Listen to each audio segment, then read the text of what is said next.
পর্তুগালে বিভিন্ন দেশের অভিবাসীরা অতিরিক্ত দুশ্চিন্তায় মানসিক ভারসাম্য হারাচ্ছেন। পর্তুগালে 4 জুনের যে নির্দেশনা দেওয়া হয়েছে নিয়মিত হওয়ার, সেই পর্যায়ে নিয়মিত হতে গেলেও কিন্তু 12টি কন্ট্রিবিউশনের প্রয়োজন হবে। অক্টোবরে যে আইনটি হয়েছে সেই আইনটি নিয়ে আমরা আলোচনা করব। একই সাথে সাথে সোশ্যাল এবং ফিনান্সে আমাদের কিছু সতর্কতা গ্রহণ করতে হবে, কেননা সোশ্যালে অনেকেরই ব্যাংক অ্যাকাউন্ট নাম্বার চেঞ্জ হয়েছে এবং ফিনান্সের নাম করে ওই ট্রান্সফার থেকে বিভিন্ন ইমেল আসছে। তাছাড়া পর্তুগালে যে সকল পরিবার রয়েছেন, আপনাদের শিশুদেরকে ইমার্জেন্সি হাসপাতালে নিতে গেলে অবশ্যই SNS 24 এর কল সেন্টারে কল করে যেতে হবে। আজ 29শে জানুয়ারি বুধবার আপনাদের সবাইকে আরো একবার পর্তুগাল টুডেতে স্বাগত জানাচ্ছি। যে বিষয়টি আমরা প্রথমে বলছিলাম, আজকে এই বিষয়ে আমরা একটি লাইভও করেছি যে পর্তুগালে অভিবাসীরা, বিভিন্ন দেশের অভিবাসীরা তারা অতিরিক্ত দুশ্চিন্তার কারণে মানসিক ভারসাম্য হারাচ্ছেন, অনেকে আত্মহননের মতো পথও বেছে নিচ্ছেন। এমনই পরিস্থিতি বিরাজ করছে। ডকুমেন্টের দুশ্চিন্তা, পারিবারিক সমস্যা, বিভিন্ন কারণে অভিবাসীরা মানসিকভাবে বিপর্যস্ত হয়ে পড়ছেন। এদের কেউ কেউ আবার আত্মহননের মতো পথও বেছে নিচ্ছেন এবং মানসিক চিকিৎসা নিচ্ছেন। যদিও প্রবাসী বাংলাদেশিদের বিষয়ে আমরা যেটা বলেছিলাম, গত কিছুদিন ধরে আমরা দেখেছি অনেক যুবক প্রবাসীরাও কিন্তু তারা মৃত্যুর কোলে ঢলে পড়ছেন। এবং কিছুদিন আগেও আমরা দেখলাম একজন ওহিদ মিয়া নামক একজন যুবক, তিনি খুব অল্প বয়সী মৃত্যুবরণ করেছেন। তো এই বিষয়ে আজকে লাইভে বলেছি যে এই বিষয়টির জন্য দেখুন আমাদের প্রত্যেকেরই সতর্কতা রয়েছে। আপনার আশেপাশে আপনি যার সাথে বসবাস করছেন, আপনার পাশের ভাইটির প্রতি খেয়াল রাখুন। আমাদের পর্তুগাল তথা ইউরোপের বিভিন্ন দেশে বা মিডল ইস্টে অনেক পরিবার থাকলেও বেশিরভাগ ক্ষেত্রে আমাদের প্রবাসীরা একা বসবাস করেন। সুতরাং আপনারা যারা সিঙ্গেল রয়েছেন, যারা বিদেশ হয়ে একা বসবাস করেন, আপনারা সবসময় খেয়াল রাখবেন।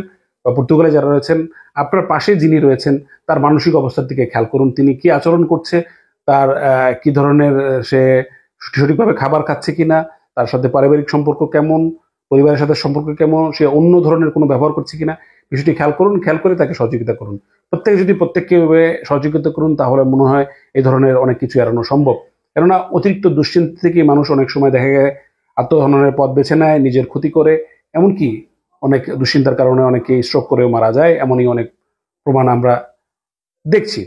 তো এই বিষয়টিও একটি কঠিন পরিস্থিতি। বর্তমানে পর্তুগালেও আমরা একটা কঠিন পরিস্থিতিতে রয়েছি।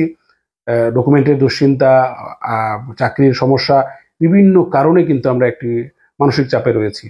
সবাই চেষ্টা করবেন মানসিক চাপ মুক্ত থাকার জন্য। জীবন একটাই, এই জীবনটাকে উপভোগ করার জন্য। কারণ আপনি যদি অন্য কোনো পথ বেছে নেন, তাহলে আপনার পরিবারের জন্য, আপনার জন্য, সবকিছুর জন্য একটি ক্ষতির কারণ হয়ে দাঁড়াবে। আশা করছি সবাই বুঝতে পেরেছেন। আরো বিস্তারিত জানতে চাইলে এটি পূর্বে লাইভ আছে, সেটি আপনারা দেখতে পারেন। এদিকে বলা যায় যে গত 4 জুনের যে একটি বিষয়টি নির্দেশনা দেওয়া হয়েছে, অর্থাৎ 4 জুনের পূর্বে যারা পর্তুগালে এসেছেন, এমনকি ফিনান্স সোশ্যাল নাম্বার পেয়েছেন কিন্তু 70 করতে পারেনি, তাদেরকে জন্য একটা সুযোগ দিয়েছে। তো এই আইনে যারা ডকুমেন্ট সাবমিট করবেন তাদের সবাইকে কিন্তু ডকুমেন্ট পেতে হলে 12টি ট্যাক্স দিতে হবে। অর্থাৎ 12 মাস আপনার যদি কাজ থাকে, সেক্ষেত্রে কিন্তু আপনি নিয়মিত হবেন। আপনারা জানেন যে 88 89 কিন্তু বন্ধ করে দেওয়া হয়েছে আইন দ্বারা।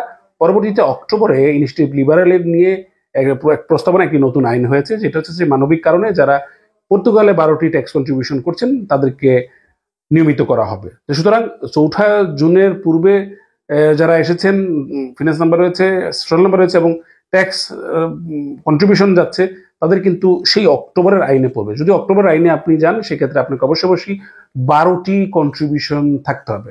অর্থাৎ 12টি কন্ট্রিবিউশন না হওয়া পর্যন্ত আপনাকে সেই আইনে নিয়মিত হওয়ার কোনো সুযোগ নাই। অনেকে যেটা প্রশ্ন করেছিলেন যে ভাই আমি এখনই ট্যাক্স দেওয়া শুরু করবো কিনা, যদি আমরা আইন মোতাবেক দেখতে যাই তাহলে অবশ্যই আপনাকে 12টা ট্যাক্স পূর্ণ করতে হবে।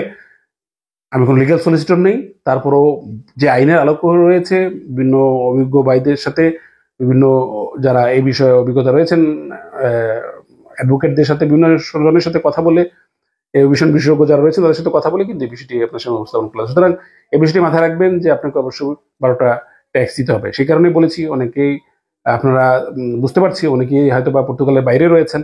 তো বাইরে থাকার কারণে আপনারা বারবার প্রশ্ন করছেন সেই বিষয়গুলো নিয়ে, আইনজীবীর কাছে যেতে পারছেন না। তো অবশ্যই আপনাকে যদি পর্তুগালে থাকতে হয়, পর্তুগালে আসতে হবে, পর্তুগালে আইনজীবীর সাথে যোগাযোগ করতে হবে। এই দেশের সেই প্রসেস অনুযায়ী আপনাকে নিয়মিত হতে হবে। আপনি দূরপ্রবাসী থেকে পর্তুগালের জন্য প্রসেস করলে কোনোভাবেই সেটা আপনি সফল হবেন না।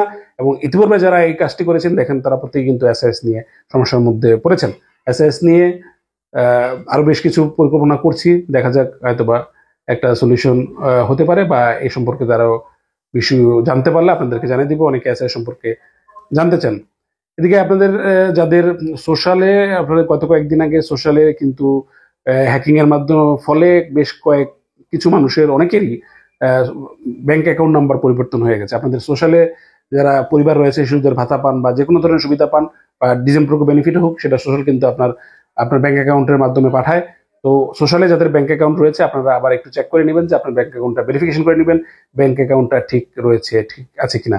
যদিও সোশ্যাল সিকিউরিটি এই বিষয়ে তাদের ব্যবস্থা পদক্ষেপ নিয়েছিল, গত সপ্তাহে সোশ্যাল সিকিউরিটির ওয়েবসাইট ডাউন করে রাখা হয়েছিল এই কারণটাতেই। তো আপনারা চেষ্টা করবেন, চেক করে দেখবেন যে আপনার ব্যাংক অ্যাকাউন্টটা সোশ্যাল লগ ইন করে দেখবেন আপনার ব্যাংক অ্যাকাউন্টটা ঠিক আছে কিনা। তাহলে যদি কোনো ধরনের ভাতা আপনি রিসিভ করতে চান সেক্ষেত্রে কিন্তু আপনার অ্যাকাউন্টে এটা আসবে না বা এটা পেন্ডিং থাকবে। এমনকি ফিন্যান্সের নাম করে কিন্তু উই ট্রান্সফার থেকে একটি ইমেল আসছে আপনাদের, যে কারো যদি এই ধরনের কোনো ফিন্যান্সের নাম করে কোনো উই ট্রান্সফার থেকে ইমেল এসে থাকে অবশ্যই এটি ইগনোর করবেন, প্রয়োজনে ডিলিট করে দিবেন, কেননা ফিন্যান্স থেকে জানিয়েছে তারা এই ধরনের কোনো ইমেল পাঠায়নি। আপনারা জানেন স্বাস্থ্য খাতে একটি অচল অবস্থা বিরাজ করছে। তো সেই কারণে স্বাস্থ্য খাত নিয়েই সরকার একটি জটিল পরিস্থিতিতে রয়েছে। এমন অবস্থায় ইতিপূর্বে প্রাপ্তবয়স্কদের হাসপাতালে, বিশেষ করে পোর্তো এবং লিসবন এরিয়াতে প্রাপ্তবয়স্কদের জরুরি সেবা গ্রহণে SNS24 কল করে যেতে হতো। এখন শিশুদের ক্ষেত্রেও এই প্রসেসটি চালু করেছে। অতএব, এবং এটা বাধ্যতামূলক, আপনারা যারা পিতামাতা রয়েছেন, আপনার শিশু যদি কোনোভাবে অসুস্থ হয়ে পড়ে, প্রথমে আপনারা SNS24 কল করবেন, অর্থাৎ 808-242424 এই নাম্বারে আপনারা কল করবেন। কল করে তারপরে তাদের নির্দেশনা অনুযায়ী আপনার সন্তানের পদক্ষেপ গ্রহণ করবেন। আপনারা যদি কেউ কল করে না যান, হাসপাতালে গিয়ে কিন্তু আপনাদেরকে ফোন লাইনে কল করতে হবে, যেটা ইতিপূর্বে গর্ভবতী মহিলাদের ক্ষেত্রে হয়েছিল। তো সুতরাং আপনারা অবশ্যই আপনার সন্তান অসুস্থ হলে আপনি 808-242424 এই নাম্বারে কল করে নির্দেশনা নিয়ে যাবেন। তবে মারাত্মক ক্ষেত্রে, যে কোনো বড় হয়তো বা পরে কেটে গেছে, ব্যথা পেয়েছে, জখম যদি হয়, এমন জরুরি বিষয় যদি কিছু হয়, সেক্ষেত্রে ভিন্ন বিষয়, কেননা আমরা অনেক সময় সুযোগ থাকে না সে বিষয়ে রিয়াকশন করার জন্য।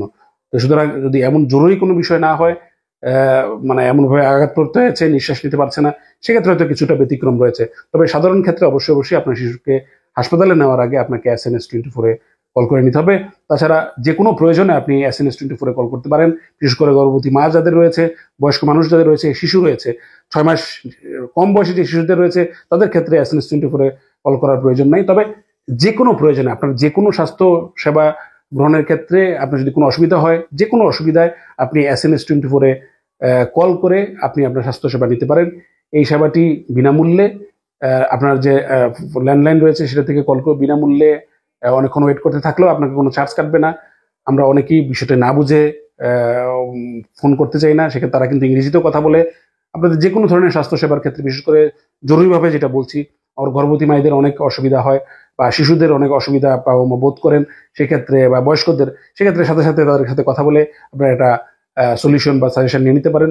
তাহলে হয়তো আপনি নিশ্চিত থাকতে পারেন। বিশেষ করে 1 বছরের কম বেশি শিশু, গর্ভবতীদের জন্য এটা কিন্তু খুবই গুরুত্বপূর্ণ, কারণ ছোট্ট একটু ভুল অনেক সময় দেখা যায় আমাদের অনেক বেশি ক্ষতির কারণ হয়ে যায়। তাছাড়া আমাদেরও স্বাস্থ্যগত ভাবে সবাইকে সঠিক থাকতে হবে। আপনি যদি মনে করেন ঠান্ডা সর্দির সমস্যা, হয়তো আপনি একটা ওষুধ সরাসরি না কিনে SNS24 কল করে আপনার সমস্যাটা আপনি জানিয়ে প্রয়োজনে তাদের কাছ থেকে SMS এর মাধ্যমে আপনি মেডিকেল রিসিপ্ট নিতে পারেন, যেটা দিয়ে আপনি আপনার ওষুধ কিনতে পারেন। যদি তারা মনে করে যে আপনার শরীর অবস্থাটা খারাপ, তাহলে আপনাকে হাসপাতালে রেফার করবে এবং আপনি খুব কম সময়ে হাসপাতালে ডাক্তার দেখাতে পারবেন। এই ছিল পর্তুগাল ট্যুরের আয়োজন। আপনার সাথে আগামীকাল আবার থাকবে। সবাই ভালো থাকবেন।